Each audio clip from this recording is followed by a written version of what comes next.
it's flexible, it's, you know, the most clinical minded of them, and really in our situation, having to serve the whole state at the age group these, you know, young men that we deal with are at, and with the issues that they're bringing to the table, I don't know if we'd be able to make what we're trying to make work up there happen if it wasn't for a model like MDFT with the flexibility that it offers and, you know, really again the top-notch, you know, treatment. Because again, what we're measured on is not whether we can get the young men through our 4-month program, but by what they do once they're out, as far as recidivism rates, family functioning, vocational stuff. And again, MDFT allows us to address all of those things intensively across all the different domains. Why we all get into this is, you know, to really help the young men and the families that we're dealing with. And I think this model, at least in my experience, has been the most successful at doing that. You know, we're able to treat them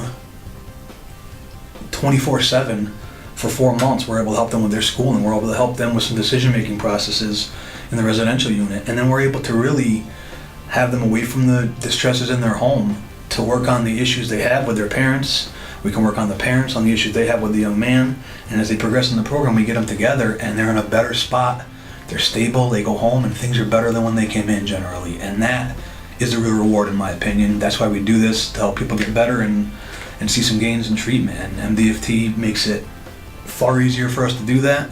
And I also have to say, having come from a residential environment previous to this, we have not dealt with nearly the kind of problems and issues and strife that you have in residential programs. And I think MDFT being embedded in the program the way it is has been instrumental in that difference from what usually happens.